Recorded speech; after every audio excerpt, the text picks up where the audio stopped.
இயேசுவின் நாமத்தினாலே இந்த நாளிலே கர்த்தருடைய சமூகத்திலே கூடி வந்திருக்கிற உங்கள் யாவருக்கும் நன்றி நான் தெரிவித்துக் கொள்கிறேன். கர்த்தர் அவரை ஆசீர்வதித்து கர்த்தர் நடத்துவாராக. அல்லேலூயா. பிரியமானவர்களே, இன்னைக்கு தகப்பனார் தினமாக இருக்கிறபடினாலே எனக்கு வேதத்திலிருந்து பிரியமானவர்களே வித்தியாசமான சில காரியங்களை நாம் கற்றுக்கொள்ளும்படியாக இருக்கிறோம். வரும் நாட்களில் வெளிப்படுத்த விசேஷத்தை நாம் தொடர்ந்து நாம் ஆராய்ந்து பார்ப்போம். கர்த்தர் அவரை ஆசீர்வதித்து கர்த்தர் நடத்துவாராக. அல்லேலூயா. அல்லேலூயா. பிரியமானவர்களே, தகப்பனார் தினம் என்பது சாதாரண ஒரு காரியம் அல்ல. ஒரு தகப்பனாரை ஒரு பிள்ளை எப்படி கனப்படுத்த வேண்டும், ஒரு தகப்பனாரை ஒரு பிள்ளை எந்த நிலைமையிலே கனப்படுத்த வேண்டும் என்று சொல்லி வேதத்தின் மூலமாக சில ஆலோசனைகளை நாம் பெற்றுக்கொள்வது மாத்திரமல்ல, தகப்பனாகிய நாம் நம்முடைய பிள்ளைகளுக்கு நாம் செய்ய வேண்டிய காரியம் என்ன என்பதை குறித்து நாம் ஆராய்ந்து பார்க்கும்படியாக இருக்கிறோம். ஆவியானவர் நம்மோடு கூட இடைப்படுவாராக. அல்லேலூயா. கிருபை நம்மை தாங்க நடத்துகிறோம். பிரியமானவர்களே, அநேக இடங்களில் சொல்லுகிற வார்த்தை, நாமே அடிக்கடி பயன்படுத்துகிற வார்த்தை, ஒரு பிள்ளையை ஒரு பெண்ணானவள் ஒரு 10 மாதம் அவள் சுமந்து அவள் பெற்றெடுக்கிறாள். அல்லேலூயா. அல்லேலூயா. ஒரு பிள்ளையை ஒரு பெண்ணானவள் 10 மாதம் தான் அவள் சுமந்து பெற்றெடுக்கிறாள். ஆனால் அந்த பிள்ளையினுடைய எதிர்காலங்கள் பிரியமானவர்கள் அது தகப்பனுடைய கரத்தில் இருக்கிறது. அந்த தகப்பனை அந்த பிள்ளை தோளிலே சுமந்து அந்த பிள்ளையுடைய தேவையை அவன் சந்திக்கிறவனாக இருக்கிறான். அல்லேலூயா. அல்லேலூயா. ஆனா சமுதாயத்தை நீங்கள் பார்க்கும்போது தகப்பனுடைய அந்த உழைப்பு, தகப்பனுடைய அந்த காரியம் சமுதாயத்தில் அது பேசப்படுவதில்லை. சமுதாயம் அந்த காரியத்தை ஒரு நாளும் அது ஏற்றுக்கொள்வதில்லை, அதை பற்றி பேசுவதும் இல்லை. ஆனா பெண்களுடைய அந்த சுமக்கிற அந்த சுமையைத்தான் இன்னைக்கு உலகம் பாராட்டி கொண்டிருக்கிறது. மறந்து விடக்கூடாது. 10 மாதம் ஒரு பெண் சுமந்தாலும் அந்த பிள்ளைகளுடைய எதிர்காலம் முழுவதும் ஒரு தகப்பனே அந்த பிள்ளை சுமக்கிறவனாக அவன் மாறுகிறான். அல்லேலூயா. ஒரு பெண் பிள்ளை பிறந்துட்டாலே நம்ம நீங்க திருமணம் பண்ணி கொடுத்தா அந்த கடமை முடிஞ்சது இல்லை. அடுத்து என்ன செய்யணும்? அந்த பிள்ளைக்கு விருந்து நடத்தணும், அந்த பிள்ளைக்குரிய காரியம் எது வந்தாலும் செய்யணும். முதல்ல பிரசவம் யாரும் நடத்தணும், அப்பா வீட்டில் தான் நடத்தணும். இவரு கல்யாணம் பண்ணிட்டு செக்கு வாங்கிட்டு போவாங்க. செய்யறதெல்லாம் பொண்ணு வீட்டில் அப்பா அம்மா செய்யணும். எந்த பைக்கில் எடுத்துப்பட்ட வார்த்தை எனக்கு தெரியாது. பிரியமானவர்கள் எவ்வளோ அவங்க முதல் பிரசவம் சொல்லி அனுப்புறாங்க. முதல் பிரசவம் நீங்க தான் பார்க்கணும். நல்லா புரிஞ்சுக்கணும். அந்த பிரசவத்தை முடிஞ்சா அடுத்த 100 கிட்ட எங்க தான் நடக்கும்? பெண் வீட்டில் தான் நடக்கும். பாவம் எவ்வளவு பெரிய செலவு யோசிப்பாங்க. அதே போல வருஷம் மறந்துட்டாலும் இவரு கேட்பாருங்க, அவங்க வீட்டில் ஒரு மோதிரம் போட மாட்டாங்க, பிள்ளைங்க உங்க வீட்டில் ஒண்ணுமே செய்ய மாட்டாங்க. செய்தமா கணக்கு கிடையாது. இன்னும் நல்ல புரிந்து ஒரு தகப்பனுடைய சுமை என்ன என்பது அந்த பெண்ணானவள் ஒரு பெண் ஒரு தகப்பனுக்கு பிறக்கிறவள் என்று சொன்னால் அவன் பிறந்த நாள் முதல் அல்லது தகப்பனுடைய காலம் அல்லது தன்னுடைய பிள்ளையுடைய காலம் வரையிலும் ஒரு தகப்பன் அந்த பெண் பிள்ளை அவன் சுமக்கிறவனாக மாறுகிறான். அல்லேலூயா. அல்லேலூயா. ஒரு ஆண் பிள்ளை பிறந்தது என்று சொன்னால் அந்த பிள்ளையை அவன் திருமண படிப்பு காலம் அல்லது திருமண நாள்களில் தகப்பன் சுமக்கிறான். அதற்கு பிற்பாடு வேற பிள்ளைகளுக்கு வேண்டிய தேவைகளையும் தகப்பன் செய்யறான். அவன் அதை சுமக்கிறவனாக அவன் மாறுகிறான். அல்லேலூயா. அது ஒரு உழைப்பு யாரும் போது வேற பிள்ளைகளுக்கு போகணும். தன்னுடைய பிள்ளைகளுக்கு எதிர்காலங்களுக்கு அவன் சேர்த்து வைக்கிறவனாக மாறுகிறான். இதுதான் ஒரு தகப்பன் செய்கிற ஒரு கடினமான உழைப்பு, ஒரு தகப்பனுடைய காரியம். ஆனா வெளியே யாருமே அதை குறித்து பேசுவது இல்லை. வெளியே அதை குறித்து யாருமே அதை குறித்து சிந்திப்பதும் இல்லை, அதை குறித்து எந்த ஒரு காரியம் செய்வதும் இல்லை. ஒரு சின்ன பிரச்சனை வந்துட்டாலே அடுத்த வார்த்தை நம்ம வாய்ந்த மாதிரி வார்த்தை என்ன தெரியுமா? ஒன்றால எனக்கு என்ன, ஒன்னால எனக்கு என்ன பிரயோஜனம்? அதான் கேட்போம். ஒன்னால எனக்கு ஒன்று கெட்டிட்டு வந்த 40 என்னாலும் ஒன்னால எனக்கு என்ன பிரயோஜனம்? அவனுடைய சகல உழைப்புகளும் அவனுடைய கடினமான காரியங்களும் அங்கே மறைக்கப்படுகிற ஒரு சூழ்நிலை என்பதை நீங்கள் ஒரு நாள் மறந்துவிடக் கூடாது. ஆனால் ஒரு தகப்பனை கனம் பண்ண வேண்டிய கடமை ஒரு பிள்ளைக்கு உண்டு என்பதை நீங்கள் மறந்துவிடக் கூடாது. அல்லேலூயா. ஒரு தகப்பனை கனம் பண்ண வேண்டிய கடமை பிள்ளைகளுக்கு உண்டு. இன்னைக்கு அந்த கனத்தை யாருமே செய்வது கிடையாது. பெற்றோரை எதிர்த்து பேசுகிற பிள்ளைக்கு தான் இன்னைக்கு அதிகம். பிள்ளைகளுக்கு சின்ன ஆலோசனை கொடுத்தாலே எதிர்த்து பேசுகிற பிள்ளைகளுக்கு அதிகமாக இருக்கிறாங்களே தவிர அந்த பிள்ளைகளுடைய தேவை தகப்பனாலே சந்திக்கப்படுகிறது. என்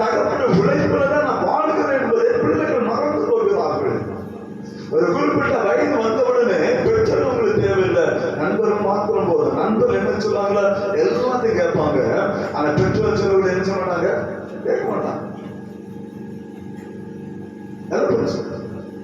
பெற்றோருடைய ஆலோசனை நிராகரிக்கப்படுகிறது. பெற்றோருடைய அனுபவங்கள் நிராகரிக்கப்படுகிறது. பெற்றோர்கள் பிள்ளைகளிடத்தில் பேச பயப்படுகிறார்கள். அந்த அளவுக்கு பிள்ளைகள் பெற்றோரை எதிர்த்து நிற்கிறாங்க. சில இடத்துல பெற்றோரை அடிக்கவே செய்யறாங்க. பிள்ளைங்க ஏதோ இவர் உழைச்சா அப்பா அம்மா கொடுத்தாங்க, இவரு தானா பூமியிலிருந்து முளைச்சு தானா வளர்ந்து வந்த மாதிரி, இவங்க சாப்பாட்டுக்கு அவங்க அப்பா இருக்கிற மாதிரி அப்பா பெற்றோரை அடிக்கிறது, பெற்றோரை எதிர்த்து பேசுறேன். பிள்ளைகளுடைய காரியம் அப்படியாக மாறி போய்விட்டது. அதனால இன்னைக்கு அப்படிப்பட்ட பிள்ளைகளுடைய எதிர்காலங்கள் இன்னைக்கு ஒரு கேள்விக்குறியாக வந்திருக்கிறது. ஸ்கூல்ல வாத்தியார்ட்ட அடிப்படைன்னு சொன்னா அந்த பிள்ளை ஒரு நாள் நினைச்சு முன்னேறவே ஸ்கூல்ல பிள்ளை வாத்தியார்ட்ட அடி வாங்கணும்.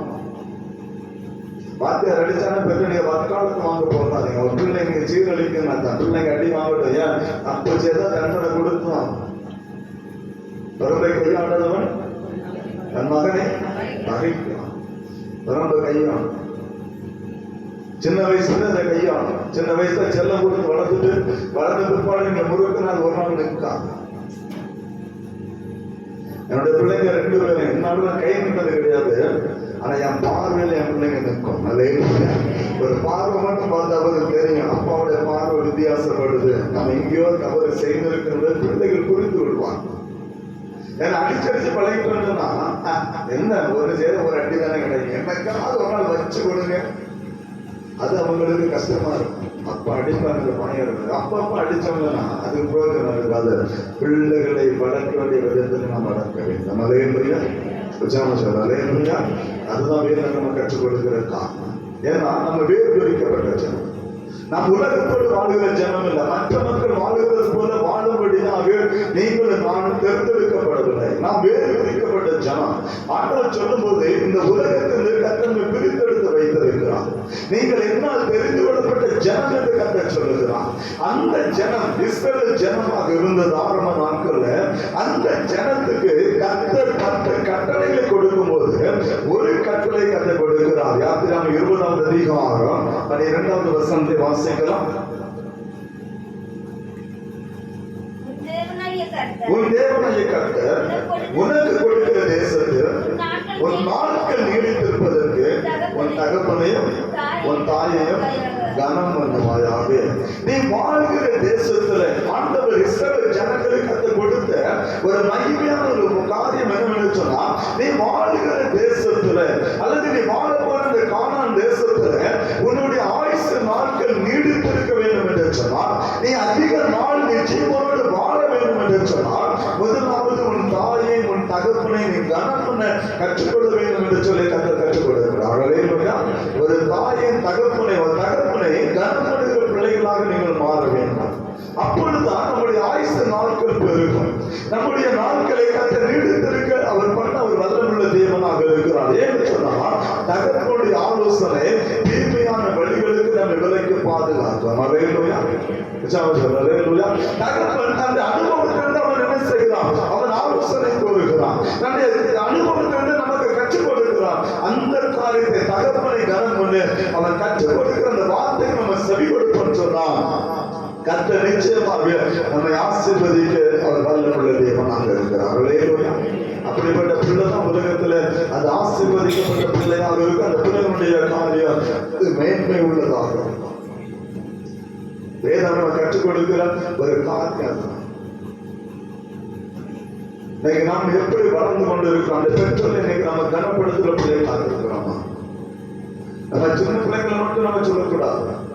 நமக்கு பெற்றோர் என்ன செய்றாங்க இருக்கிறாங்க. நமக்கு பெற்றோர் நம்ம வளர்ந்துட்டோம். நம்ம பிள்ளைங்க ஆலோசனை நமக்கு பெற்றோர் இருக்கிறாங்க. நம்ம பெற்றோர்களுக்கு கொடுக்கிற கனம், நம்முடைய பெற்றோருக்கு நாம் கொடுக்கிற அந்த கனம் எப்படிப்பட்டதாக இருக்கிறது? எங்க வீட்டுல நீங்க பாத்தீங்கன்னா எங்க அப்பாவும் நானும் கேள்விவாங்க, ஒரு நாள் பேசணும். ஆனா வாக்குவாதம் எங்களுக்குள்ள எதுவுமே நடக்காது. எது தேவைன்னு சொல்லிப்பீங்களா? நான் சத்தம் போட்டு சொல்லுவேன், எனக்கு என்ன தேவைன்னு சொல்லு. அங்கிருந்து அடுத்த வரணும் நேசனால வச்சிருக்கேன், அவ்வளவு. வேற எந்த பேச்சும் அங்க இருக்கவே இருக்காது. என் வாழ்நாள் தான் இருந்தது. நல்லா புரிந்து கொள்ளுங்க. ஆனால் என் தகப்பனார் எந்த வார்த்தை சொன்னாலும் ஒரு நாளும் நான் அதை மீறினதே இல்லை. என் தகப்பன் மேல நான் கோபப்பட்டதும் இல்லை, அவங்க மேல நான் கை வைத்ததும் இல்லை. அந்த ஒரு பழக்கம் எனக்கு. சில நேரத்தில் கடினமா நான் பேசுற சூழ்நிலை நான் பேசுறேன். எங்க அப்பா தெரியும், அவன் ஏதோ ஒரு இதுல பேசுறான்னு சொல்லி மட்டும் தெரியும். ஏன்னா அப்படிதான் நாங்க வளர்ந்தோம். அவர் மரணத்துக்கு முன்பு 2022ஆம் ஆண்டு அவர் மரணத்தை சந்தித்தார். செப்டம்பர் 25ஆம் தேதி. அதற்கு 2 ஆண்டுகளுக்கு முன்பதாக அவருக்கு ஒரு நரம்பு மூளையிலே கட்டாயி ஞாபக சக்தி இல்லாமல் போயிடுச்சு.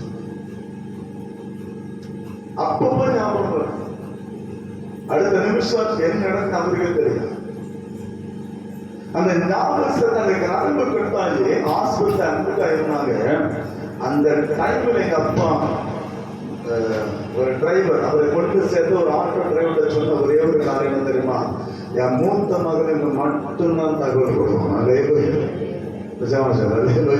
என் தம்பியை ரொம்ப நேசிப்பாரு எங்கப்பா. அவன் எதுக்கெல்லாம் செய்வாரு, எதனால அவன் தான் அப்படிப்பட்ட நிலைமை எங்க தம்பியை அப்படி உயிரை கொடுக்கிறார். ஆனா அவருடைய சரீரத்தில் ஒரு பாதிப்பு, இனி நம்மால் எதுவுமே செய்ய முடியாது என்ற நிலைமை வரும்போது எங்க அப்பாவோட உள்ளம் தேடுனது என்னை மாத்திரம். எங்க அம்மாவை கூட தேடுறது, அவர் கட்டின மனைவியை கூட தேடுறது, அவர் அன்பா இருந்த தன்னுடைய இளைய மகனை கூட தேடி போகிறார். எங்க கிரி மாமா நாங்க இருந்தோமோ என்னை தேடிதான் அழைப்பு வந்தது. பிரியமானவர்களே, அந்த ஆஸ்பத்திரியில அட்மிட் ஆன அந்த நாள் முதல் அவரே எங்களுடைய சுனாவுடைய கல்லர் தோட்டத்தை வைக்கிறது வரையிலும் அவரை கவனிக்கிற ஒரு பெரிய பாக்கியத்தை கத்தனங்க தந்தார். எந்த நேரம் சரி போன் பண்ணுவாங்க. அப்படியே நைட்டா இருக்கலாம், பகலாக எப்ப நான் போன் பண்ணா எங்க அப்பாவை நான் தேடி போவேன். ஆஸ்பத்திரி போன் சொன்ன அடுத்த தேடி போவேன். இதனால அநேக அவமானங்கள், அநேக தேவையில்லாத வார்த்தைகள் நான் கேட்டது உண்டு. ஆனால் என் பெற்றோருக்கு கொடுக்க வேண்டிய கனத்தை கொடுக்கும்படியான ஒரு பெரிய வாக்கியத்தை கத்தனங்க தந்தார். அதுதான் கத்தன கொடுக்கிற வாக்கியம். ஏன்னா அவங்க நம்மை பெற்றெடுத்தவர்கள், நம்மை வளர்த்தவர்கள், நம்மை ஆளாக்கிறார். இன்னைக்கு நம்ம நிற்கிறோம் சொன்னா அதுக்கு பின்னால் இருப்பது நம்முடைய தகப்பனுடைய உழைப்பு என்பதை ஒரு நாள் மறந்து விடக்கூடாது. இன்றைக்கு நம்ம நிற்கிறோம் சொன்னா, இன்னைக்கு நல்ல வேலையில இருக்கிறோம் சொன்னா, இன்னைக்கு இந்த அளவுக்கு வளர்ந்து சமுதாயத்தை நம்ம உயர்ந்து இருக்கிறோம் சொன்னா நமக்கு பின்னால் இருப்பது நம்முடைய தகப்பனுடைய உழைப்பு என்பதை மறந்து விடக்கூடாது. அன்றைக்கு அவர் நம்மை படிக்காமல் நம்ம அக்கறை காட்டாமல் விட்டு இருப்பான் என்று சொன்னால் இன்றைக்கு இந்த அளவுக்கு நம்ம வளர்ந்திருக்க மட்டும்தான். ஊர் சுத்த ஆரம்பிச்சிருக்கோம்.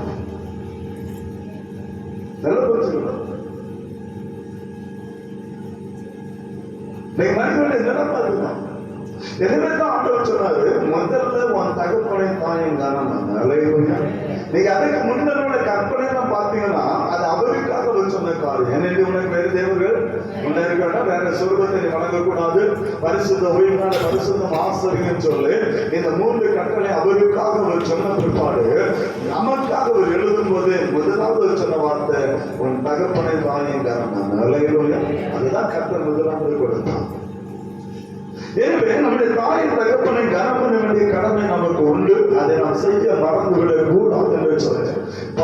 வேதம் நமக்கு தெளிவாக கற்றுக் கொடுக்கிறது. அப்படி என்று சொன்னால் நாம் செய்ய வேண்டிய காரியம் என்ன, நம்முடைய தகப்பனுக்கு நாம் செய்ய வேண்டிய காரியம் என்ன, என்னை பெற்றெடுத்த தகப்பன், என்னை ஆளாக்கிற தகப்பனுக்கு, என்னை உருவாக்கிற தகப்பனுக்கு, என்னை இந்த அளவுக்கு என்னை படிக்க வைத்த என் தகப்பனுக்கு, பிரியமானவர்கள் 1000 பிரச்சனைகள் சண்டைகள் இருந்தாலும் என் தேவைகளை சந்தித்த என் தகப்பனுக்கு, ஒவ்வொரு நாள் என்னை கோஷித்த தகப்பனுக்கு நான் செய்ய வேண்டிய காரியம் என்ன, அவனை கனப்படுத்த நான் செய்ய வேண்டிய காரியம் என்ன.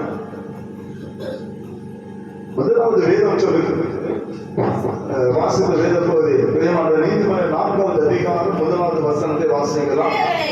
பிள்ளைகளே, நீங்கள் தகப்பன் போதகத்தை கேட்டு புத்தியை அடையும்படி கவனியுங்கள். அப்போ வேதாளர் சொல்ல, பிள்ளைகளே நீங்கள் தகப்பனுடைய போதகத்தை கேட்டு புத்தியை அடையும்படி. தகப்பன் நமக்கு அட்வைஸ் பண்ணும்போது, நமக்கு போதிக்கும் போது அந்த வார்த்தை நம்ம என்ன செய்யணும், நம்ம கேட்கணும். ஏன்னா நம்ம ஒரு காரியத்தை செய்வதற்கு பின்னாலே ஏதோ ஒரு விளைவு இருக்கும். நம் தகப்பனுக்கு அது தெரியும். மலையா ஏன்னா அவன் அனுபவசாலி. நாம் செய்கிற காரியம் தவறாக இருந்தால் தகப்பனுடைய உபதேசம் போதகம், தகப்பன் நமக்கு அட்வைஸ் பண்ணுவான், நமக்கு கற்று தருவான். வேதாகம் சொல்கிறது, நீ அதை கேட்க வேண்டும். பிள்ளைகளே, நீங்கள் உங்கள் தகப்பனுடைய போதத்தை கேட்டு புத்தியை அடையும்படி நாடுங்கள், கவனியுங்கள். தகப்பனுடைய போதத்தை நீங்கள் கேட்கிற பிள்ளைகளாக மாற வேண்டும். தகப்பன் நமக்கு அவருக்கு கொடுக்கக்கூடிய கனம், தகப்பன் நமக்கு கற்றுத் தரும் போது அந்த கற்றுக் கொடுக்கிற அந்த காரியத்தை நம்ம கேட்க நம்ம அறிந்திருக்க வேண்டும். வேதம் நம்ம கற்றுக் கொடுக்கிற ஒரு மகிமையான ஒரு மகத்துவம் உள்ள ஒரு காரியம் அதுதான். சாலமோன் ஞானம் எழுதுறான், நீதிமொழிகள் 11:1, ஞானமுள்ள மகன் தகப்பனுடைய போதத்தை என்ன செய்யறான்? கேட்கிறான். ஒரு நல்ல ஒரு சிறந்த ஒரு மகன், ஒரு நல்ல ஒரு மகன், நல்ல ஒரு குடிமகனாக வாழக்கூடியவன். பிரியமானவர்களே, வேதம் கற்றுக் கொடுக்கிறது, அவன் ஞானமுள்ள மகன், அவன் அறிவை வளர்த்துக் கொண்ட மகன். தகப்பனுடைய போதத்தை என்ன செய்யறான்? அவன் கேட்கிறான். இன்னைக்குள்ள பிள்ளைகள் என்ன சொல்ல தெரியுமா? அப்பா அட்வைஸ் பண்ண அடுத்த வந்து சொல்லுவான், நீ 47 பிறந்தவன், உனக்கு அவ்வளவுதான் தெரியும். நாங்க இப்போ 2000 கம்ப்யூட்டர் காலத்தை வாழுகிறோம். எங்களுக்கு எல்லாம் தெரியும். எங்களுக்கு எல்லாம் என்னன்னு கேட்டா ஒண்ணும் தெரியும். பிள்ளை சொல்ல உனக்கு என்ன தெரியும்? பெற்றோர்ல பார்த்து உனக்கு என்ன தெரியும்? உனக்கு வேலை பார்க்க தெரியும். ஊருக்கு அனுபவம் உனக்கு தெரியுமா? அங்க எங்கதான் போறது தெரியுமா? அந்த அனுபவம் எங்களுக்கு தெரியும். பிள்ளைகள் பெற்றோர் பார்த்து பேசுகிற வார்த்தைகள், பெற்றோருடைய போதகத்தை கேட்க மாட்டாங்க. பெற்றோர்கள் சொல்லக்கூடிய அட்வைஸனை கேட்கறது யாருமே மனநிலை இல்லை. ஆனா வேதம் சொல்றது, ஞானமுள்ள மகன் தன் தகப்பனுடைய போதகத்தை அவன் கேட்கிறான். மலையிலோயா தகப்பனுடைய போதகத்தை பிள்ளைகள் கேட்க வேண்டும். தகப்பன் அட்வைஸ் பண்ணும்போது பிள்ளைகள் அதை கேட்க வேண்டும். தகப்பன் ஆலோசனை வழங்கும் போது பிள்ளைகள் அதை கேட்கிறவர்களாக மாறும் போதுதான் நீங்கள் ஆசீர்வதிக்கப்பட்டவர்களாக மாற முடியும். தகப்பனுக்குரிய கணத்தை உங்களால் கொடுக்க முடியும். அல்லேலூயா. எதுக்கு ஒரு வார்த்தை கேட்டீங்கன்னு வச்சுக்கோங்க, தகப்பன் உபதேசம் பண்ணும்போது நான் உனக்கு என்ன தெரியும் சொல்லி ஒரு வார்த்தை கேட்டு பாருங்க, அந்த தகப்பனுடைய உள்ளம் உடை, அந்த தகப்பனுடைய உள்ளம் உடையும். அவன் கண்ணீர் வெளியே வருது இல்லையோ, அவன் உள்ளம் அழ ஆரம்பிக்கும். அந்த உள்ளம் அழ ஆரம்பிச்சினாலே நம்ம வாழ்க்கை நாசமா போச்சுன்னு அவன் நினைச்சான். தகப்பன் கண்ணுல கண்ணீர் வந்தா நம்ம வாழ்க்கை அதோட முடிச்சு நினைச்சுக்கான். அது யாரும் அது பெரியவர்களாக இருந்தாலும் சரி, சின்ன பிள்ளைங்களா இருந்தாலும் சரி, ஒரு தகப்பனுடைய உள்ளம் உடையக்கூடிய அளவுக்கு நடப்பேன் என்று சொன்னா என் எதிர்கால கேள்விக்குறியாக மாற ஆரம்பிக்கிறது என்பதை ஒரு நாள் மறந்துவிடக் கூடாது. என்னை கற்றுக் கொடுக்கிற ஆசிரியரை நான் எதிர்த்து இருப்பேன் என்று சொன்னால் என் எதிர்கால கேள்விக்குறியாக மாறுகிறது என்று ஒரு நாள் மறந்துவிடக் கூடாது.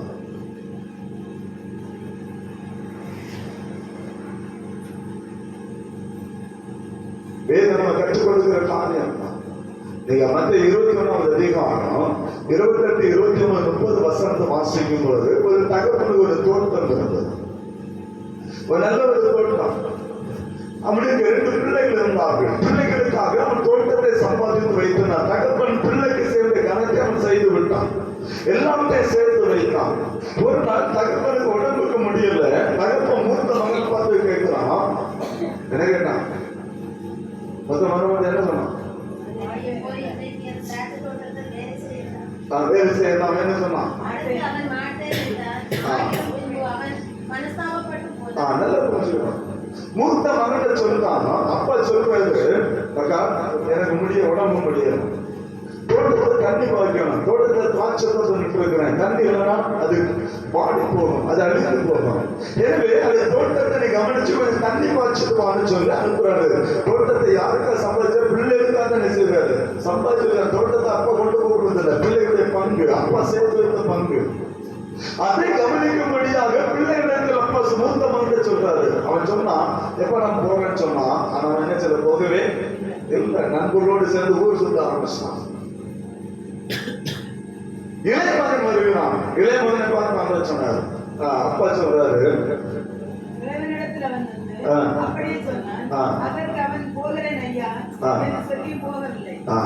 சொல்லி என்ன செய்யல, மூத்த மகனும் போகல, இளையவனும் போகல. ஆனா மூத்தவன் போமாட்டேன்னு சொல்லி போகல, இளையவன் போறேன்னு சொல்லிட்டு என்ன செய்யல, போகல. இப்போ மூத்தவனுக்கு ஒரு சின்ன ஒரு மனஸ்தாபம். அப்பதான் சொன்னாரு, அப்பா எது பேசுறவன் போமாட்டேன்னு சொல்லிட்டோமே, இது தப்பு இல்லையா சொல்லிட்டு மூத்தவன் என்ன செய்யலாம், தண்ணீர் பாய்ச்சி அவன் போவான். முதல்ல அவன் தவறான ஒரு முடிவு எடுத்திருந்தாலும் இரண்டாவது தகப்பனை கனம் பண்ணும்படியாக அவன் அந்த தோட்டத்துக்கு அவன் வேலைக்கு செல்லுகிறான். இளைவன் போகிறேன் சொல்லியும் அந்த தோட்டத்து பக்கமே அவன் போகவில்லை. யோசித்து பார்க்க தெரியுமானவங்கள, இன்னைக்கு நான் என்ன குறிப்பிட்டவனாக இருக்கிறேன். என் தகப்பன் சொல்லுகிற வார்த்தைக்கு நான் கீழ்ப்படுகிறேனா? என் தகப்பன் என்னை கற்றுக் கொடுக்கிற காரியங்களுக்கு நான் செவி கொடுக்கிற பிள்ளையாக இருக்கிறேனா? என் தகப்பனுடைய போதகத்தை நான் கேட்கிறவனாக நான் இன்றைக்கு வாழ்ந்து கொண்டிருக்கிறேனா? யோசித்து பார்க்கிறேன். கேட்கிறாரு, இதுல தகப்பனுடைய வார்த்தை கேட்டது யார் என்று சொன்னபோது மூத்தவன் என்று வேதம் சொல்லுகிறது. கர்த்தர் ஒரு பெரிய ஒரு காரியத்தை சொல்லுகிறான். பாவிகளும் வேசிகளும் தேவ ராஜ்யத்தை பிரவேசிக்கிறாங்களே தவிர அதை யாரும் நினைச்ச முடியாது, போக முடியாதுன்னு சொல்லி கர்த்தர் வார்த்தை கற்றுக் கொடுக்கிறான். யோசிக்கலாம். நம்ம பெற்றோருக்கு நாம் கொடுக்கிற கனம், நம்முடைய பெற்றோருக்கு நாம் கொடுக்கிற கனம் என்ன? யோசிக்கலாம். அநேக வாழ்க்கையை நான் பார்த்து கொண்டிருக்கிறேன். மருமகன் ஆனாலும் சரி, மருமகள் ஆனாலும் சரி,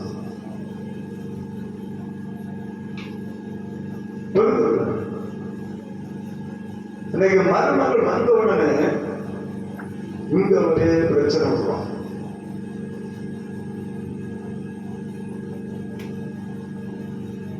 அந்த மருமகளை ஏற்றுக்கொள்கிற மனப்பக்குவம் இங்க வீட்டுல இருப்பதும் இல்லை, சில வீட்டுல இருப்பதும் இல்லை. சிலர் அதை ஏற்றுக்கொண்டு இந்த மகளை போல அவர்கள் கவனித்தாலும் இந்த மருமக்கு மகள் ஏற்றுக்கொள்வதும் இல்லை. தன்னுடைய பெற்றோர்களுக்கு கொடுக்கிற கணத்தை தன்னுடைய கணவனுடைய பெற்றோர்கள் என்ன செய்ய மாட்டாங்க, கொடுக்க மாட்டாங்க. அது பாவம். அதே போல ஆண்களும் தன்னுடைய பெற்றோர்களுக்கு கொடுக்கிற கணத்தை தன்னுடைய மனைவியுடைய பெற்றோர்களுக்கு என்ன செய்ய மாட்டாங்க, கொடுக்க மாட்டாங்க. அதுவும் பாவம். ரெண்டு பேரும் கனத்துக்குரியவர்கள். ரெண்டு பேரும் புருஷனுடைய பெற்றோர்களான சரி, மனைவியுடைய பெற்றோர்களான ரெண்டு பேரும் கனத்துக்குரியவர்கள். ரெண்டு பேரையும் கனம் பண்ண வேண்டிய பொறுப்பு ரெண்டு பேரும் உண்டு. அலைகளுடைய கற்றுக்கொள்ளும். அது முதலாவது நம்ம கற்றுக்கொள்ள. அதுதான் நம்முடைய மகளுக்கு அவருடைய போதகத்துக்கு நாம் கொடுக்கிற ஒரு மதிப்பு, அவருடைய வார்த்தைக்கு நாம் கொடுக்கிற ஒரு மதிப்பு. அதுதான் பிரியமானவர்கள். இங்க இன்னொரு சம்பவம் நடக்கும். நம்முடைய பெற்றோர்கள் நம்ம திட்டா, நம்முடைய ஏசிட்டா என்ன செய்வோம், கொஞ்ச நேரம் திறந்த போனா அடுத்து என்ன செய்வோம், அப்பா அம்மா போய் சேரணுமா சேர மாட்டோமா, எப்படி சேரணுமா சேர மாட்டோமா. அதே போல நம்ம மாமனார் மாமியார் திட்டா என்ன செய்வோம்,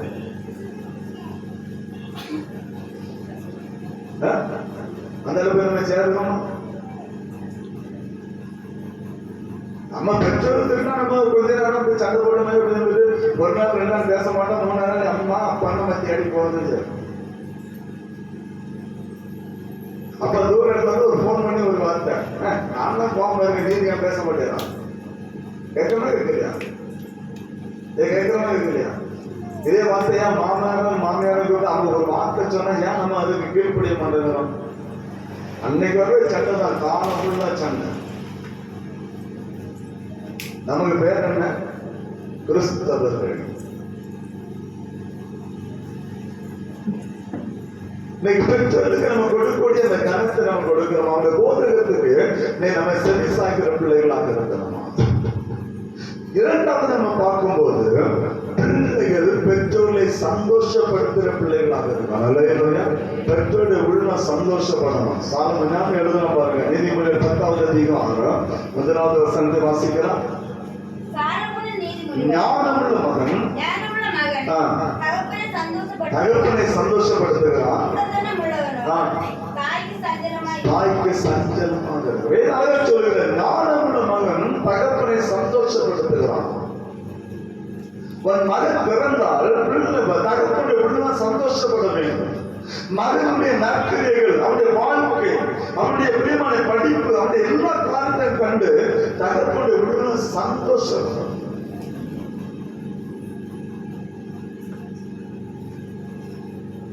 வேதம் கற்றுக் கொடுக்கிற ஒரு மகிமையான ஒரு காரியம். ஒரு தகப்பன் ஆட்டு ஓட்டுகிற தொழிலை செய்து கொண்டிருந்தார். அந்த வருமானம் குறைவு, ஆட்டு ஓட்டுகிற வேலை செய்து அந்த வேலை செய்தவர் தனக்கு ஒரே மகன், மனைவி கிடையாது, ஒரே மகன், நடந்த சம்பவம் ஒரே மகன். அந்த மகனுக்கு அவர் செய்வதை அவனை படிக்க வேண்டும் என்று சொல்லி கடினமாக உழைக்க ஆரம்பித்தார். அவனுக்கு கல்வி கட்டணம் கட்டுவது கூட அவன் மிகவும் கடினப்பட்ட ஒரு தகப்பன். பிரியமானவர்கள, தினந்தோறும் அந்த பையனுக்காக ஒரு 5 ரூபாய் அல்லது 10 ரூபாய் ஏதாவது வாங்கி சாப்பிடும் மக்கள் சொல்லி கொடுத்து அனுப்புவார். அந்த கொடுத்து அனுப்புற ஒரு பழக்கம் தகப்பன் இருந்தது. பிள்ளைக்கு ஸ்நாக்ஸ் வாங்குறதுக்காக 5 ரூபாய் 10 ரூபாய் கொடுக்கிற ஒரு பழக்கம் இருந்தது. ஒரு நாள் இந்த பிள்ளை தகப்பன் நோக்கி அவன் கடந்துவான். தகப்பனை நோக்கி கடந்து போன போது ஒரு பார்சல் எடுத்தான். அந்த பார்சல் எடுத்து தகப்பனுடைய கரத்தை ஒப்பு கொடுத்தான். கொடுத்து சொன்ன ஒரு வார்த்தை, அப்பா பிறந்த நாள் வாழ்த்துக்கள் சொன்னான். பிறந்த நாள் வாழ்த்துக்கள். சின்ன பையன் தான், சின்ன பையன் தான், வளர்ந்த பையன் கிடையாது, வாலிப பையன் கிடையாது, சிறு பையன். தகப்பனுக்கு அந்த பார்சலை கொடுத்தவன் சொன்ன வார்த்தை, அப்பா பிறந்த நாள் வாழ்த்துக்கள் சொல்லி அந்த கவரை கொடுத்தான். அப்பா பிடித்து பார்த்த சட்டை, ஒரு சட்டையும் ஒரு பேண்ட். அவருக்கு ஒரே ஆச்சரியம். அது கேட்க ஒரு காரியம், இது எப்படி வாங்க, இதை வாங்க உனக்கு பணம் தந்ததியா, அந்த பணம் எப்படி கிடைத்ததுன்னு சொல்லி கேட்ட போது அந்த பையன் சொன்ன ஒரே வார்த்தை, அப்பா ஒவ்வொரு நாள் நீங்க ஸ்நாக்ஸ் வாங்க எனக்கு பணம் தருவீங்கன்னா அந்த பணத்தை சேர்த்து ஒன்றுமில்லாத உங்களுக்கு இந்த சட்டையை நான் வாங்கி தந்தேன். அந்த இடத்துல அந்த தகப்பனுடைய உள்ள எவ்வளவு சந்தோஷப்பட்டு யோசித்து பாருங்க. தன் தகப்பனுடைய உழைப்பு, தன் தகப்பனுடைய பிரியமானவர்கள அந்த கடினமான உழைப்பை அறிந்தவன் பிள்ளை. அந்த தகப்பனுடைய கஷ்டத்தை அந்த பிள்ளை அறிந்து வைத்திருந்தபடினால என் தகப்பனுக்கு எதுவுமே இல்லை, அவன் சம்பாதிக்கிறதுனா எனக்கே தருகிறான், அவன் சம்பாதிக்கிற எனக்கே தருகிறான், என்னுடைய கல்வி கட்டணத்தை கட்டுகிறான், என்னை போஷிக்கிறான், என்னுடைய தேவையை சந்திக்கிற எல்லாமே எனக்கு தான் செய்யறாரு தவிர அவருக்கு என்று எதுவுமே செய்யவில்லை. பிள்ளை அறிந்து கொள்ளுகிறான். அதான் ஞானமான மகன். அந்த தகப்பனுடைய கஷ்டத்தை அவன் அறிந்து கொள்ளுகிறான். அறிந்து கொண்ட அவன் தன் தகப்பனை சந்தோஷப்படுத்த விரும்பினபடினாலே அவன் தனக்குரிய காரியத்தை அவன் வெறுத்து அதை சேர்த்து தன் தகப்பனை கொடுத்து சந்தோஷப்படுத்தினான்.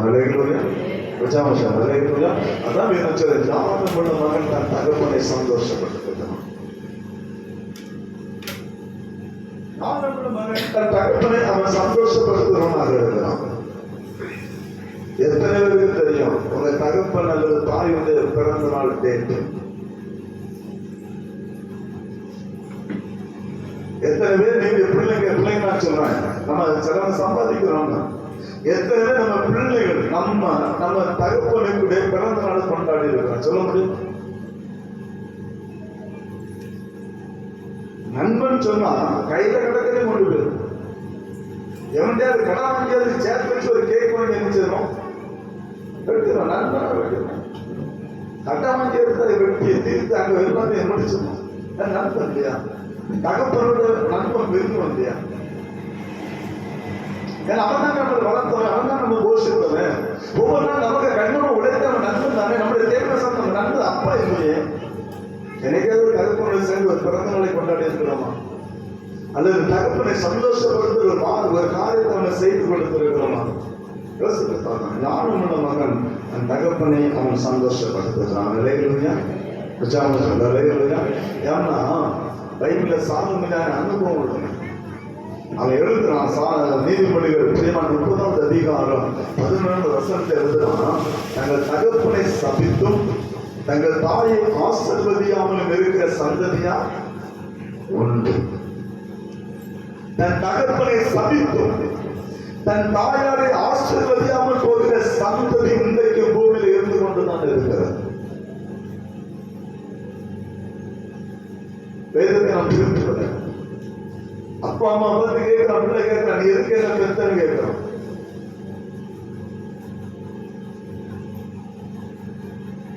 அப்பா அம்மா பார்த்து கேட்கிறான், யார் தேவை சந்திக்கலாம், நீ தான் உலகத்துக்கு இருந்து எதுக்குன்னு அப்பாவை கேட்கிறான். பைபிள் என்ன சொல்ல தெரியுமா? அப்படிப்பட்டவன் கொலை செய்யப்பட அவனை வைக்கவே கூடாது, கொல்லுறான். அப்படிப்பட்ட பிள்ளை இந்த உலகத்தை வாழ்வதற்கு அவன் தகுதி எழுதுகிறார். தன் தகப்பனை பார்த்து கேள்வி கேட்கிற மகன், தன் தகப்பனுக்கு லட்சியம் உண்டாக்குற மகன், தன் தகப்பனை சபிக்கிற மகன் அவன் உலகத்தை வாழ்வதற்கு அவன் தகுதி இல்லாதவன்.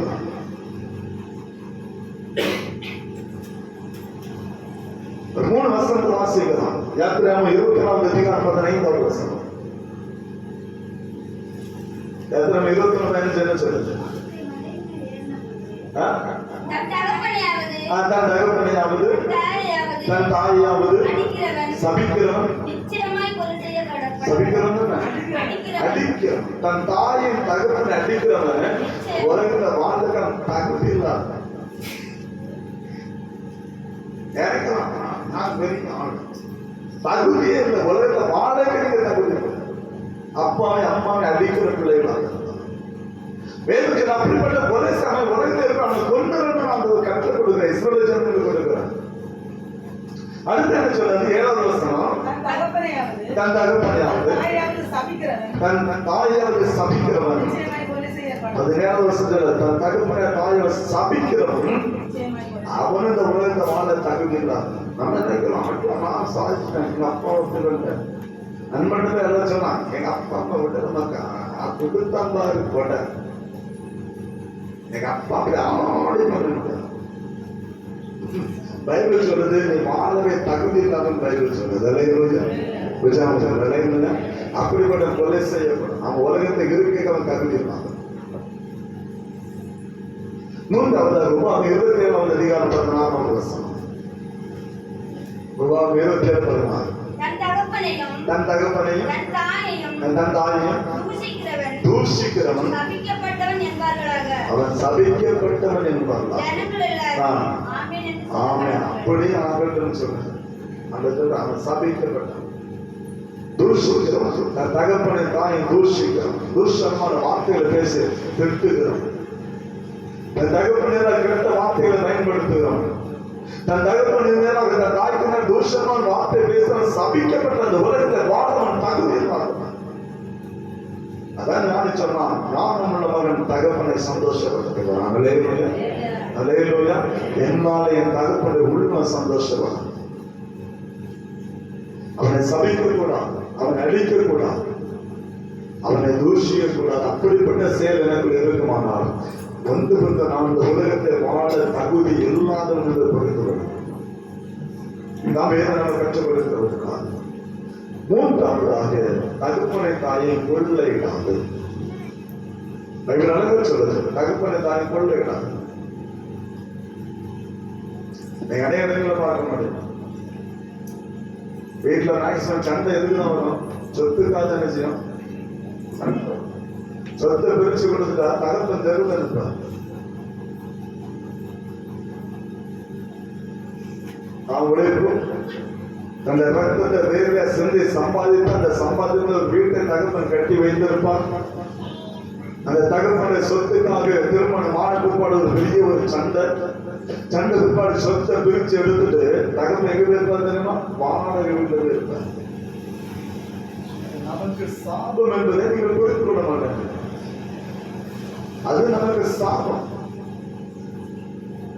ஒரு நாள் அப்படிப்பட்ட நிலைமைகளை நம்ம வரவே கூடாது. அதெல்லாம் தகப்பனை தாயை ஒரு நாள் கொள்ளையிடாது. அவனுடைய சொத்துக்கு அவனுடைய பணத்துக்கு நீங்க ஆசைப்பட வயதான காலம் வாழ்ந்துட்டு போகணும். அவன் சம்பாதித்த சம்பளம் வாழ்ந்து போகணும். பெண்களுக்கு ஒரு கேள்வி, உங்க அப்பா வீட்டுல வந்து என்ன செய்தாங்க? ஏன் திருமணமானது நமக்கு தானே திருமணம், நம்ம தானே பிள்ளைகளை பெற்றெடுத்தோம். பிள்ளைகளை வளர்க்கக்கூடிய பொறுப்பு யாருக்கு உண்டு? பிள்ளைகளை வளர்க்கக்கூடிய பொறுப்பு யாருக்குரியது? நமக்குரியது. நாம் பெற்றெடுத்த பிள்ளை வளர்க்கக்கூடிய பொறுப்பு நமக்குரியது. பெற்றோரை சார்ந்த காரியம் அல்ல. நம்முடைய பெற்றோர்கள் யாரையும் சார்ந்து இருக்கவில்லை. அவர்கள் கடினப்பட்டாலும் அவருடைய உழைப்பிலே நம்மை வளர்த்தார்கள். அல்லேலூயா. உற்சாகம் அல்லேலூயா. அவர்கள் கடினப்பட்டாலும் அவருடைய உழைப்பிலே நம்மை வளர்த்தார்கள். அவர்கள் யாரையும் சார்ந்து இருக்கவில்லை. நம்முடைய பெற்றோர் அவருடைய பெற்றோரை சார்ந்து இருக்கவில்லை.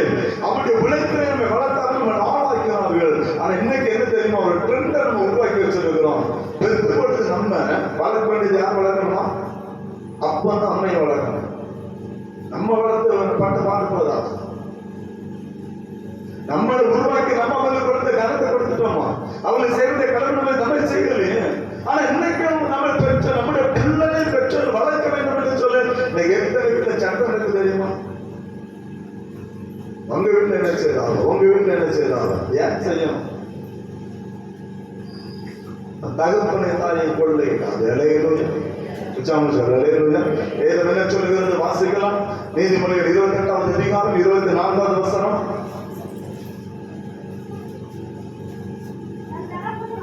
தன் தகப்பனையும் தன் தாயையும் கொள்ளையிட்டு அது துரோகம் அல்ல என்பவன் பால் கழிக்கிற மனுஷனுக்கு அவன் தோழன். சொல்லுது, தன் தகப்பனையும் தன் தாயை கொள்ளையிட்டு அது துரோகம் அல்ல. எங்க அப்பாவுடைய சம்பாத்தியம் தானே, எங்க அப்பாவுடைய சம்பாத்தியம் தான் நான் எடுத்தேன், வேற என்ன செய்யலையே, அது என்ன தப்பு இருக்குன்னு கேட்கக்கூடியவன் அவன் பிரியமானவர்களே பால் கழிப்பை உருவாக்குற மனுஷனுக்கு அவன் தோழனாக இருக்கிறான். இன்னொரு இடத்துல சாலமோன் எழுதுறான். 19வது அதிகாரம் 26வது வசனத்தை வாசிக்கிறான். நீதிமொழிகள் 19:26. தன் தகப்பனையும் தன் தகப்பனை கொள்ளையடித்து தன் தாயை துரத்தி விடுகிறவன் லட்சையும் அவமானத்தையும் உண்டாக்குற மகன். எல்லாத்தையும் எடுத்துட்டு தகப்பனை தாயை துரத்தி விடுகிற கூட்டம். முதியோர்கள் ஏன் வந்துச்சு? நம்மளை பெற்றெடுத்தோம். நம்ம தகப்ப அனாதை இல்லத்தை விட்டு இருந்தா நம்ம எந்த அளவுக்கு ஆள இருக்க முடியுமா? நம்மளால இருக்க முடியுமா? நம்ம பெற்றெடுத்த உடனே நம்மளை இந்த பிள்ளையை வளர்க்க முடியாது, எனக்கு அதுக்குள்ள சோர்ஸ்ல எதுவுமே இல்லைன்னு சொல்லிட்டு நம்மளை பெற்றெடுத்த அனாதை இல்லத்தை நம்ம தகப்ப அன்னைக்கு விட்டுருந்தான்னு சொன்னா இன்னைக்கு நம்ம ஆள இருக்க முடியுமா? இதெல்லாம் வளர்ந்துருக்க முடியுமா? நம்ம ஒரு குடும்பம் மாறி இருக்க முடியுமா? இவ்வளவு சந்தோஷம் நம்ம வாழ்க்கை வாழ்ந்திருக்க முடியுமா? ஆனா என்னைக்கு என்ன செய்யறோம்? நம்மளை பெற்றெடுத்து நம்ம ஆளாக்கி நம்ம உருவாக்கி நமக்கு நல்ல வேலைக்கு நாங்கள் கொண்டு சென்று நமக்கு திருமணத்தை நடத்தி வைத்து சகல காரியங்களை சந்தித்த தகப்பனையும் தாயை இன்னைக்கு கொள்ளை எடுத்து அவங்க எங்க விட்டுருக்கிறோம்? அனாதைகளுக்கு நிற்கிறாங்க. அனாதை முதியோர்கள் பெருகி கொண்டு இருக்கு.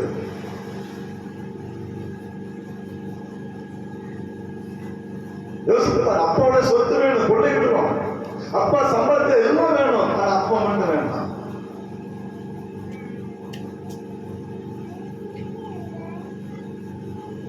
யூதர்களுக்கு அப்படிப்பட்ட ஒரு முறை இருந்தது. மார்க் 7வது அதிகாரம் 10, 11, 12, 13 வசனங்கள் வாசிப்பீங்கன்னு சொன்னா வேதத்துல கெர்பான் என்று சொல்லக்கூடிய ஒரு காணிக்கை கொடுத்துருவாங்க. அதாவது அன்னைக்கே அந்த தாயின் தகப்பனே அவங்க ஒரு இடத்தை விட்டுட்டு அந்த கெர்பான் என்று சொல்ல ஒரு காணிக்கை கொடுத்துருவாங்க. அந்த காணிக்கெல்லாம் பெற்று வளருவான். கர்த்தர் தேவதைதான். எவனாவது தன் தகவலை பார்த்து நான் செய்ய வேண்டிய கடமை என்ன அது உண்மைன்னு சொல்லி கேட்டுக்கான்னு கேட்டான். நீங்க அந்த வசனத்தை வந்து மார்க் 7 வீட்டில் படிச்சு பாருங்க. உங்களுக்கு கர்த்தர் கற்றுக் கொடுக்கிறார். தவறான ஒரு காரியம் வந்து கற்றுக் கொடுக்கிறான். நீ நிர்விசாரமா இருக்கணும். எத்தனையோ நம்ம சம்பாதிக்கிற சம்பத்தை அந்த பணத்திலிருந்து ஒரு சின்ன ஒரு காரியத்தை பெற்றோர்கள் கொடுத்து எப்ப வச்சுக்கணும். நம்ம எத்தனை பிள்ளைகளை நம்ம செய்யறோம்? இன்னைக்கு தகப்பனை தானே கொள்ளையடிக்கிறோம். இன்னைக்கு தகப்பனை தாய் தானே கொள்ளையடிக்கிற பிள்ளைகளை மாறி போனோம். எதுக்காக அங்க போய் தான் நிற்கிறோம். என்னைக்கா நம்ம சம்பாதிக்கிற சம்பாதித்த ஒரு சின்ன தொழில் கொடுத்து எப்ப நான் கையில வச்சுக்கலாம் நம்ம என்னைக்கா கொடுத்துருக்கிறோம்? நம்ம தகப்பனை சேர்ந்த கடமை என்னைக்கா நம்ம சேர்த்திருக்கிறோமா? வேதம் சொல்லுது ஒரு தகப்பனை கொள்ளையிட்டான். முதல் நாள் சொன்ன தகப்பனை கனம் பண்ண சொன்னா அந்த போதகத்தை நீங்க கேட்கிற பிள்ளைகளாக இருப்பாங்க. இரண்டாவது தகப்பனை கனம் பண்ண சொன்னா அவனை சந்தோஷப்படுத்துற பிள்ளைகள் இருக்க வேண்டாம்.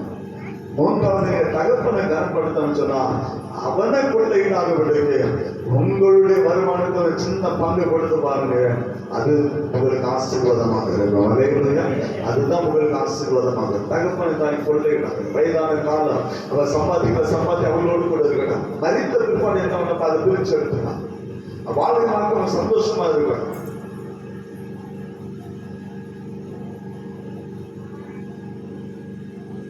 அதான் வேதங்களை கற்றுக்கொடுக்கிற வேதம் கொடுக்கிற ஆலோசனை. ஆனா தகப்பன செய்ய வேண்டிய காரியம் என்ன தெரியுமா? ஒரு காரியம் இருக்கு. ஒரு தகப்பன பிள்ளைக்கு செய்ய வேண்டிய ஒரு காரியம். உபாகமம் 7வது அதிகாரம் 7, 8 ஆகிய 2 வசனத்தை வாசிக்கிறோம்.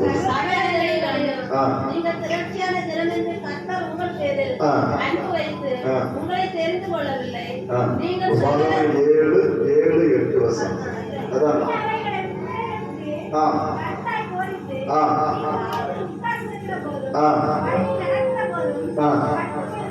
நடந்து கொள்ள போதும்